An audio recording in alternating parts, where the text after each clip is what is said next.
Hello guys, my name is Amit Sani and I welcome you in this daily PIB analysis video. In the evening these videos come and in the morning the Hindu editorial videos they come both in Hindi and English, and the PDF you get on the Telegram channel and on the Facebook group of mine, Amit Sani Group for IAS Preparation.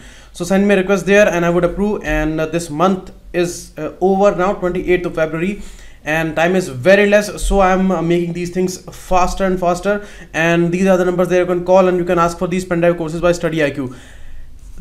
Just call on these numbers. Extremely important courses are there and you will not regret after that. The MCQ that I gave to you yesterday, new AIMS, as I told you, 22nd of AIMS institution, and first in Haryana. Okay, that is in Rewari, Haryana. It is 100 kilometers away from New Delhi, so it's going to be very important here. Second, National Cooperative Development Corporation. It was a statutory body, okay, and it was started way back in 1960s, and it's not a constitutional body, and it comes under Ministry of Agriculture and Farmers Welfare, not under Ministry of MSME. It's a different ministry, and Ministry of Agriculture and Farmers Welfare is the right answer here. So D9 is going to be correct answer. Next, the data from the AYUSH ministry. AYUSH, as it stands for Ayurveda, Unani, and homeopathy, Siddha, all these alternative medicine systems, and we have declared a ministry for that. Now, National Institute of Unani Medicine. Okay, this institute is actually there in Bangalore, and as an extension,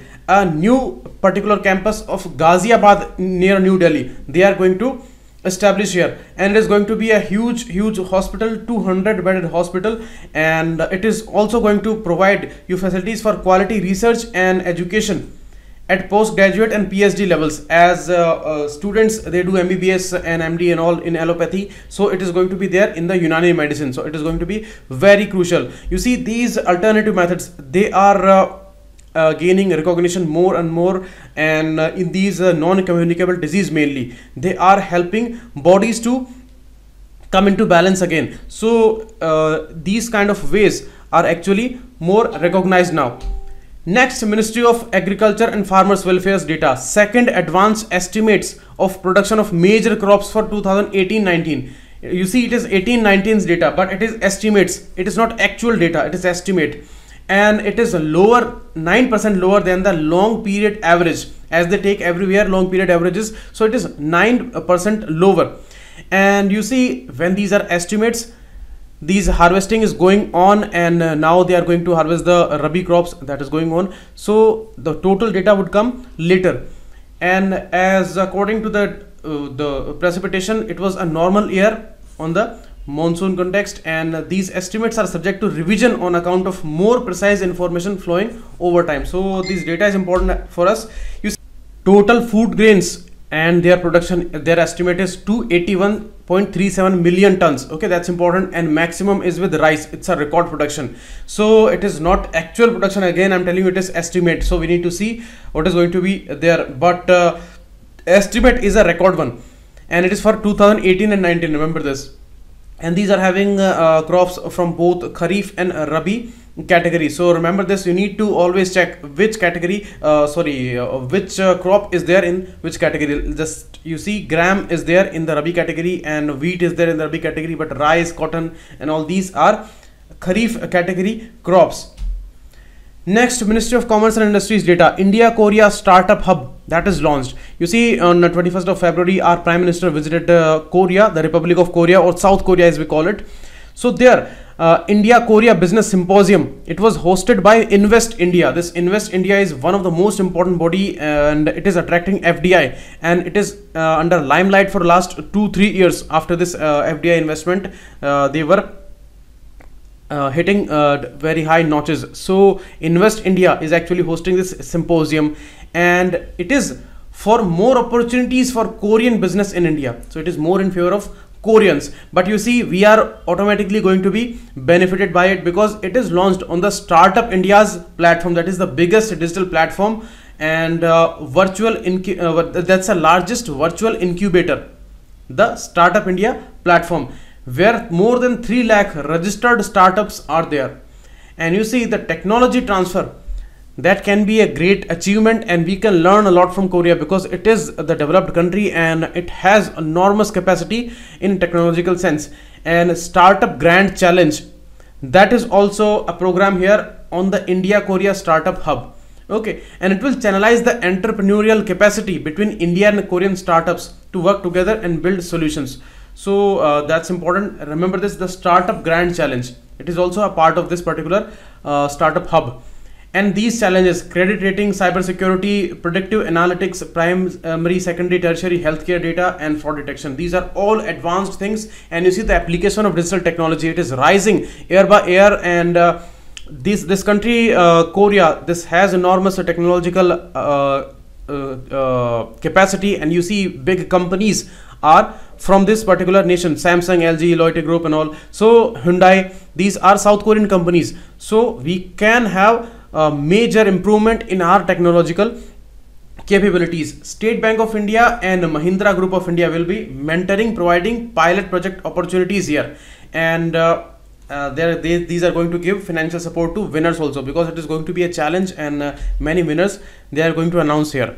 Next, Ministry of Finance data. It is regarding the electoral bonds. You see, in last year January 18, the Gazette notification came regarding these electoral bond scheme, and they announced that only SBI would be authorized, and if anybody wants to give a donation to these electoral parties, then they need to buy these electoral bonds from SBI branches, and within 15 days these registered electoral parties, they will have to encash these particular bonds, and they will be available only for 15 days. So this data is regarding that, and now they have announced 3 important periods where they can encash these electoral bonds. And this is important that only SBI Bank is allowed here. This was under much of a criticism that there may be flaws, and actual aim which is targeted here, that the money which is coming in the elections, that should not come as a black money, and it should channelize through the mainstream economical method through banking system. So that is there, but some apprehensions remain, but that's a different idea to discuss. And remember this only, that SBI is allowed, and 15 days is the time.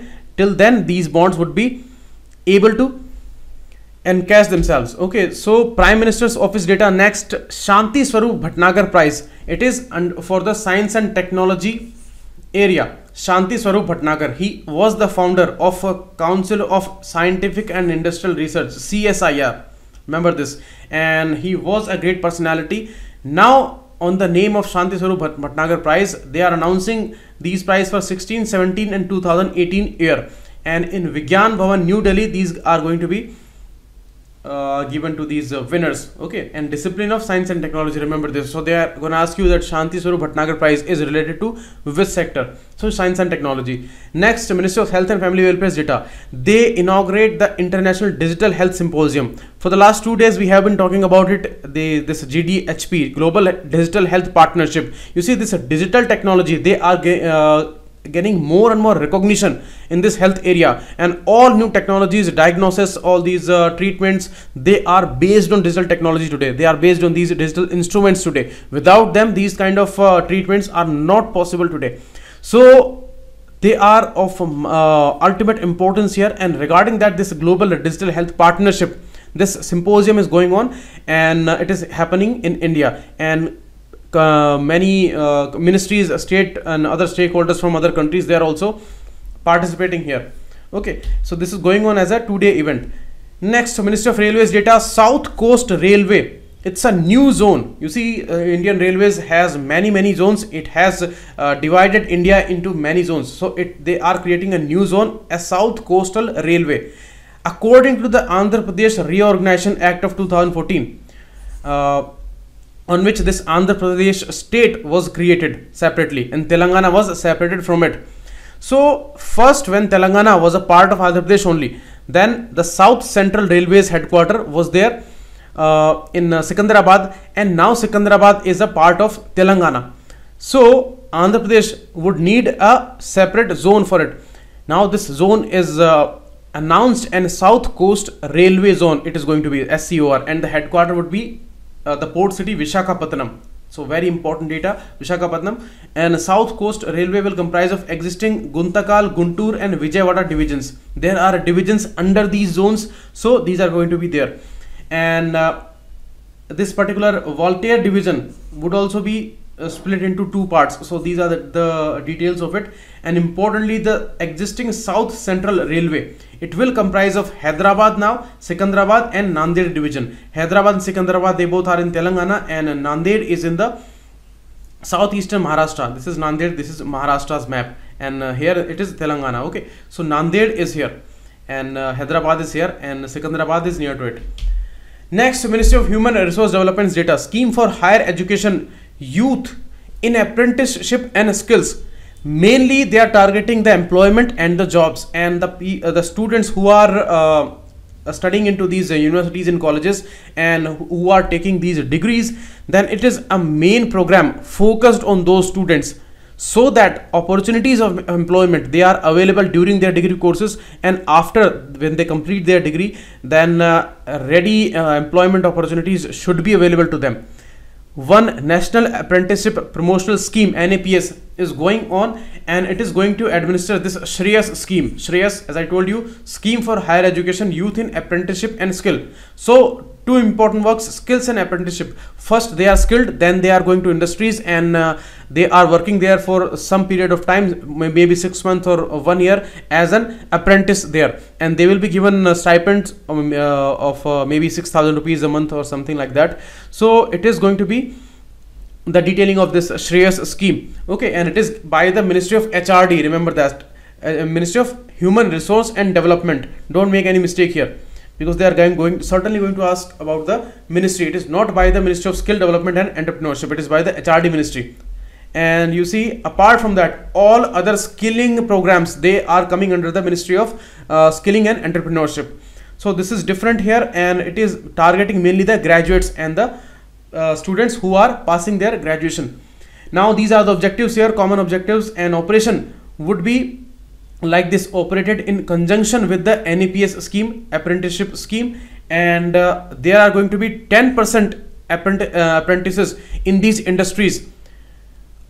As many these people are employing in their industries as apprentices, so 10% of them, they would be coming from this Shreyas scheme, and sector skill councils which are working under the Ministry of Skill and Entrepreneurship, they are going to implement it. Okay, SSCs are going to implement this Shreyas scheme, and in all these areas they are going to get skills and apprentices. You see, after apprenticeship, they are gaining the permanent employment. So it's a very important one, and they have divided it into 3 tracks, and the detail we will take tomorrow, because it's a huge scheme. There are many details, and all are important, and today we have less time here, so we are going to take that tomorrow. First track, second track, and third track. Here, National Career Service, remember this National Career Service is under the Ministry of Labor and Employment. Okay, and this is sector specific skills is under Ministry of Skill and Entrepreneurship, and this particular Shreyas scheme itself is gonna be under Ministry of HRD. So 3 ministries are actually collaborating here. That's important. First track is going to focus on these students who are actually studying and they are pursuing their degrees. Second one, where integrated programs would be there, and the way BA BSc if they are pursuing, then this is going to be embedded apprenticeship. And third track, linking National Career Service with the colleges, and mainly after they complete their graduation. So this is all. Now these are MCQs. Try them and put their answers into comment section. Okay, thanks a lot. Keep watching. It was Amit Saini, and the detail and the PDF you will get on the Facebook group of mine, Amit Saini group for IAS preparation. You can search for it and send me a request. I would approve. And daily I upload these PDFs both for Hindi newspaper and the PDF for this PIB session daily. Thanks a lot. Keep watching. It was